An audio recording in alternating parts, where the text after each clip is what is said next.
Hello everyone. आज हम लोग करने वाले हैं कक्षा 7 बाल महाभारत कथा से चैप्टर 20 मायावी सरोवर। तो चलिए इसको देख लेते हैं।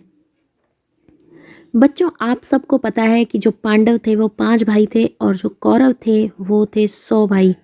और जो पांडव थे वो थे महाराजा पांडु के पुत्र और जो कौरव थे वो थे महाराज धृतराष्ट्र और गांधारी के पुत्र। पांडु की 2 रानियां थी, एक थी कुंती और दूसरी थी माद्री। पांडव चौसर के खेल में हार चुके थे, तो इसलिए उनको पनिशमेंट के रूप में, सजा के रूप में उनको जाना पड़ा था 12 वर्ष के वनवास के लिए, और साथ ही उनको 1 वर्ष का अज्ञातवास भी काटना था। तो जब पांडवों के वनवास की अवधि पूरी होने को थी, तो 12 वर्ष समाप्त होने में कुछ ही दिन रह गए थे। उन्हीं दिनों एक निर्धन ब्राह्मण की सहायता करते हुए 5 भाई जंगल में काफी दूर निकल आए। थके हुए थे, सो जरा सुस्ताने लगे। युधिष्ठिर नकुल से बोले, भैया जरा उस पेड़ पर चढ़कर देखो तो सही कि कहीं कोई जलाशय या नदी दिखलाई दे रही है, क्योंकि 5 भाइयों को प्यास लगी हुई थी। नकुल ने पेड़ पर चढ़कर देखा और उतर कर कहा कि कुछ दूरी पर कुछ ऐसे पौधे दिखाई दे रहे हैं जो पानी के नजदीक ही उगते हैं। आसपास कुछ बगुले भी बैठे हुए हैं। वहीं कहीं आसपास पानी अवश्य होना चाहिए। युधिष्ठिर ने क्योंकि नकुल से कहा था कि वो देखे पेड़ पर चढ़ करके कि उसे कहीं आसपास जलाशय या नदी दिखाई दे रही है, क्योंकि अगर वो आसपास खोजने जाता तो उसका काफ़ी वक्त बर्बाद हो जाता। लेकिन जंगल में रहते रहते ये लोग इतने कुशल हो गए थे कि इन्हें पता चल जाता था कि आसपास पानी है या नहीं है, क्योंकि उस समय जो पानी पीने की व्यवस्था होती थी वो या तो कुएं में या फिर नदी और या फिर तालाबों का ही पानी पिया जाता था। तो नकुल ने जब पेड़ पर चढ़कर देखा और उसने कहा कि कुछ दूरी पर कुछ ऐसे पौधे तो हैं जो पानी के नज़दीक ही उगते हैं, और साथ ही वहाँ पर कुछ बगुले भी बैठे हुए हैं। उसने एक अनुमान लगाया कि आसपास पानी अवश्य होना चाहिए। तो युधिष्ठिर ने कहा कि जाकर देखो और पानी मिले तो ले आओ। यह सुनकर नकुल तुरंत पानी लाने चल पड़ा।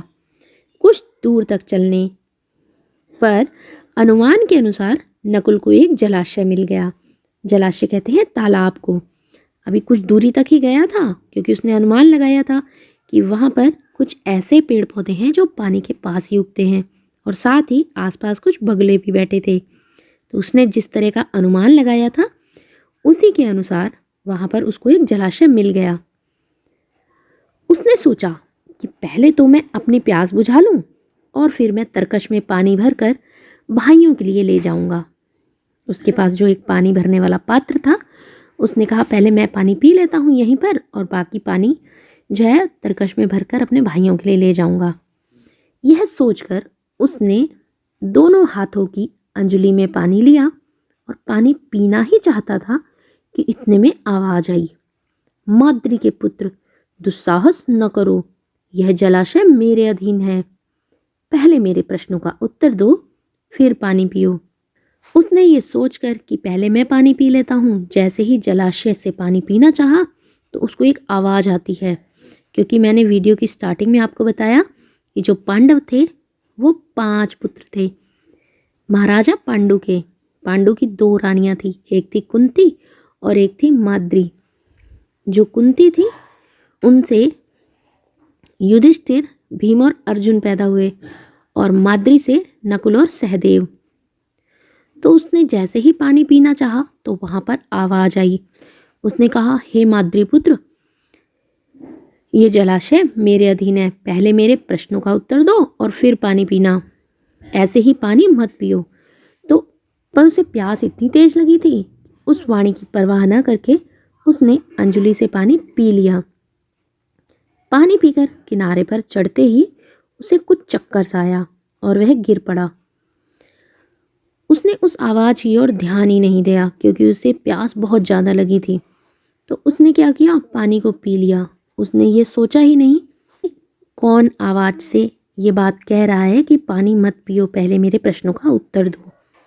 और पानी पीने के बाद वो जैसे ही किनारे की ओर चढ़ने लगा, उसे चक्कर सा आया और वह गिर पड़ा। कौन आवाज से ये बात कह रहा है कि पानी मत पियो, पहले मेरे प्रश्नों का उत्तर दो। और पानी पीने के बाद वो जैसे ही किनारे की ओर चढ़ने लगा, उसे चक्कर सा आया और वह गिर पड़ा।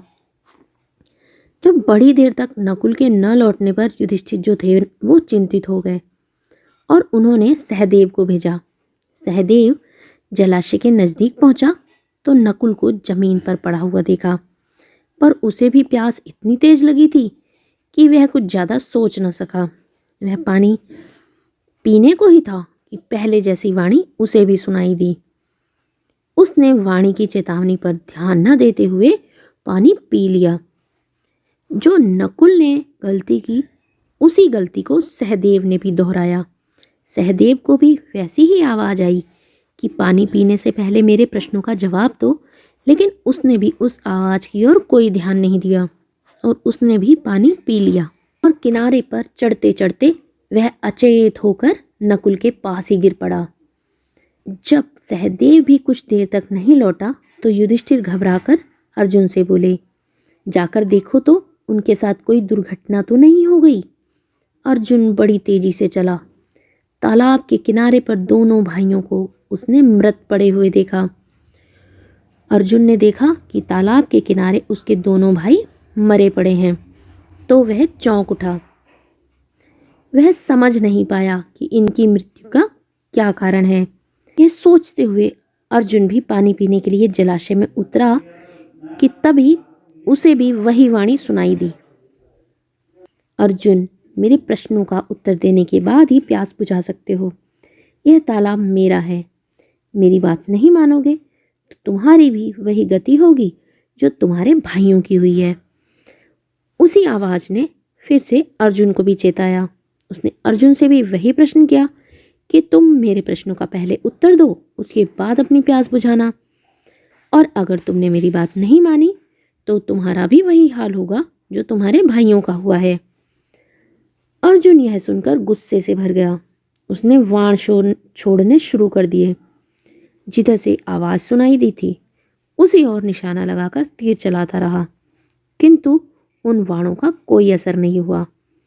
अर्जुन जो था ना, वो वाण विद्या में बहुत निपुण था, जिसको धनुर्विद्या कहा जाता है।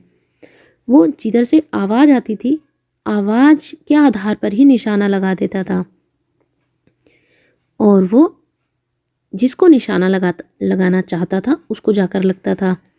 लेकिन आज उसको इस बात का बहुत गुस्सा आया कि उसको पानी पीने के लिए किसने रोका, तो उसने उसी आवाज पर निशाना लगाना शुरू कर दिया, लेकिन उसके वाणों का कोई असर नहीं हुआ। अपने वाणों को बेकार जाते देखकर अर्जुन के क्रोध की सीमा न रही।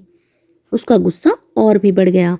उसने सोचा, पहले मैं अपनी प्यास तो बुझा ही लूं, फिर लड़ लिया जाएगा। यह सोचकर अर्जुन ने जलाशय में उतरकर पानी पी लिया और किनारे आते आते चारों खाने चित्त होकर गिर पड़ा। उधर बाट जोते जोते युधिष्ठिर बड़े व्याकुल हो उठे। बाट जोहना कहते हैं किसी के आने का इंतजार करना।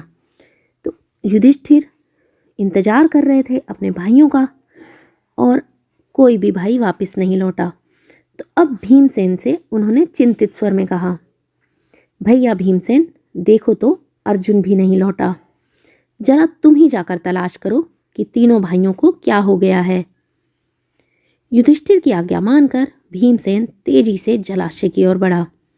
तालाब के किनारे पर देखा कि तीनों भाई मरे से पड़े हुए हैं। सोचा, यह किसी यक्ष की करतूत मालूम होती है।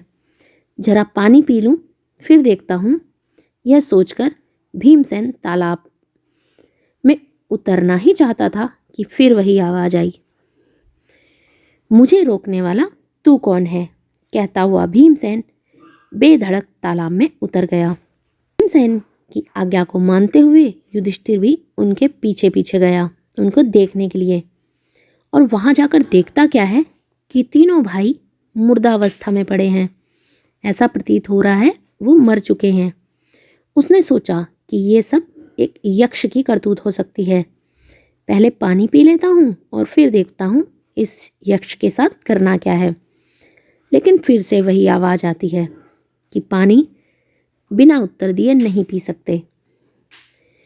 भीमसेन को भी बहुत गुस्सा आता है और वो कहता है कि मुझे रोकने वाला तू कौन होता है, और वो बिना डरे तालाब में उतर गया और पानी भी पी लिया। पानी पीते ही अपने भाइयों की तरह वह भी वहीं ढेर हो गया।